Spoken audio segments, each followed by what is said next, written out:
आज सुजाता सुबह जल्दी ही उठ गई। आज घर में बहुत बड़ा दिन था। विनोद की बहन नीलू की शादी थी।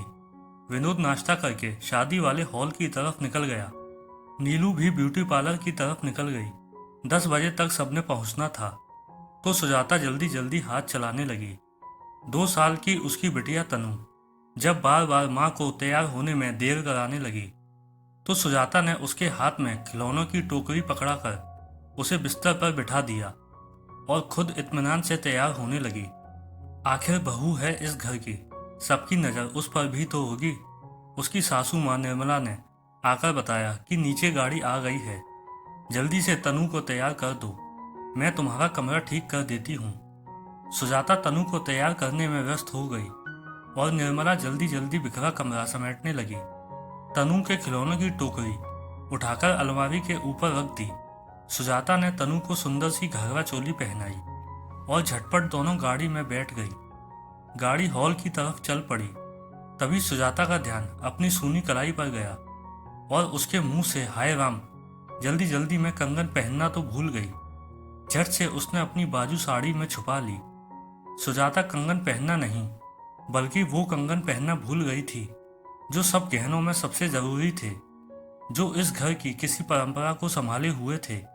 एक धरोहर की भांति एक बहू से दूसरी बहू के हाथ में थमाए जा रहे थे। यह कब से चला आ रहा था, यह तो उसकी सास को भी नहीं पता था। जब वो 4 साल पहले इस घर की बहू बनकर आई, तो उसके हाथ में कंगन देते हुए निर्मला ने कहा था, सुजाता इसे संभाल कर रखना और हर तीज त्योहार शादी ब्याह में पहनना। तब विनोद के पापा जी भी साथ खड़े मुस्कुराते हुए बोले थे, हाँ बहू, सास की बात को पल्लू की गांठ में बांध लेना। बहुत ही खुश प्रकृति के व्यक्ति थे। अभी 2 साल पहले एक दुर्घटना में अचानक से परिवार को अकेला छोड़ गए। माँ जी तो बिल्कुल टूट गई थी। सुजाता ही थी जिसने सास को नहीं, बल्कि सारा घर बड़े अच्छे से संभाल लिया था। जायदाद के नाम पर बस यही एक घर और नीलू की शादी के नाम का एक प्लॉट खरीदा था। बस उससे ज्यादा कुछ नहीं छोड़ कर गए थे। विनोद, जो कि अस्पताल में बतौर एक नर्स की नौकरी करता था, पापा के जाने के बाद विनोद के कंधों पर परिवार के अलावा बहन और माँ के खर्चों की भी जिम्मेदारी आ गई थी। मन से शायद इस जिम्मेदारी के लिए तैयार नहीं था, तो गुस्सैल और चिड़चिड़ा सा हो गया था। सुजाता विनोद के गुस्से से बहुत डरती थी, इसलिए पूरी कोशिश करती थी कि विनोद तक कोई तनाव वाली बात ना ही जाए। एक सुघड़ और समझदार बहू की सभी फर्ज बड़े अच्छे से निभा रही थी। निर्मला भी सुजाता को बहुत प्यार सम्मान देती थी। शादी में पूरा समय सुजाता विनोद और निर्मला से अपनी कलाई छुपाती रही। शाम को शादी से निपटकर घर आकर जब वो अपने गहने डिब्बे में रखने लगी, तो उसकी चीख निकल गई। कंगन डिब्बे में नहीं थे। 2 मिनट सुजाता जैसे पत्थर सी हो गई, फिर जल्दी से खुद को संभाल पागलों की तरह कंगन ढूंढने लगी। कंगन तो कहीं भी नहीं थे। अलमारी, बिस्तर, पलंग के नीचे तनु के खिलौनों की टोकरी, हर जगह निराशा ही हाथ लग रही थी। सुजाता ने झट से कमरे का दरवाजा बंद किया और फूट फूट कर रोने लगी। कंगन अच्छे खासे भारी थे। एक मध्यम वर्गीय परिवार के लिए एक बहुत बड़ा आधार मुश्किल वक्त के सहारे जैसे थे। सुजाता ने अपनी प्यारी सहेली कोमल को फोन कर सारी बात बताई। उसने एक समझदार सहेली की तरह सलाह दी कि जाकर अपने पति और सास को सारी बात बता दो, वो सब मिलकर इस समस्या का हल निकाल सकते हैं। सुजाता विनोद को कैसे बताए, वो तो अपने होठों पर उसका जिक्र लाने से भी डर रही थी। मायके जाकर माँ से भी बात की, तो माँ ने भी यही सलाह दी, परिवार की धरोहर खोई है तुमने, भले ही इसमें तुम्हारी गलती है या नहीं, लेकिन बताना तुम्हारा फर्ज है।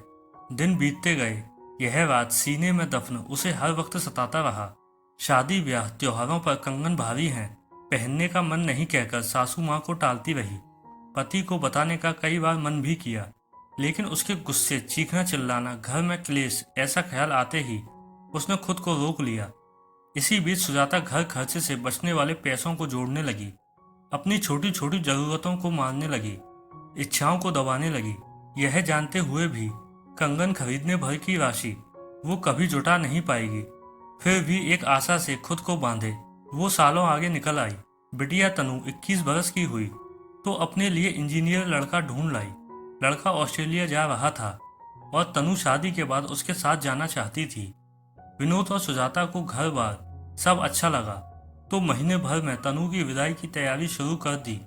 शादी के खर्चों के साथ साथ गहनों का भी इंतजाम करना था। विनोद इस बड़े खर्चे के लिए अभी तैयार नहीं था। बिटिया ने शादी का फैसला उसकी योजना से कुछ पहले ले लिया था।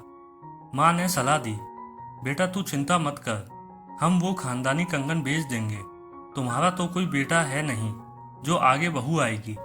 सुजाता ने जब यह सुना तो उसका शरीर कांपने लगा। बरसों से दबे राज का पर्दाफाश होने जा रहा था। गुनाह के कटघरे में सवालों की बौछार में खुद को देखने लगी। जल्दी कोमल को फोन किया कि घर आजा, आज मुझे तेरी जरूरत है। जल्दी से जाकर जमा किए पैसे भी गिनने लगी। 40,000 ही जोड़ पाई थी। पाई पाई बचाकर इतने बरसों में पैसे हाथ में लेकर खड़ी थी कि तभी जगदीश, जो कि घर की सफेदी पेंट कर रहा था, आकर बोला, दीदी जी आपके कमरे की अलमारी बहुत भारी है, थोड़ा खींचने में मदद करवा दो। सुजाता ने कहा, ठीक है मैं आती हूँ। रुपए हाथ में दबाए सुजाता जगदीश की मदद करने आ गई। दोनों ने मिलकर जैसे ही अलमारी खिसकाई तो सुजाता के चेहरे पर हल्की सी मुस्कान आई। धूल और जाले से भरे नन्ही तनु के कुछ खिलौने अलमारी के पीछे बीच राह में अटके पड़े थे। शायद वो उस टोकरी से गिरे थे जो अक्सर वो ऊपर रखकर हाथ से धक्का देकर पीछे करती थी। जगदीश ने कहा, दीदी जी आप अपना काम कर लीजिए, यह सब मैं साफ कर लूंगा। सुजाता रुपए उठाकर चलने लगी। जगदीश उठा उठाकर चीजें एक तरफ फेंकने लगा। एक ठक की आवाज से सुजाता के पैरों को रोक लिया। यह आवाज कहाँ से आई जगदीश? सुजाता ने चौकन्ना होकर पूछा। दीदी जी यह कोई गहनों वाला पाउच है, यहाँ से आई। सुजाता को याद आया कि इस पाउच के साथ अक्सर तनु खेलती रहती थी। माँ की तरह कुछ न कुछ उसमें डालती रहती थी।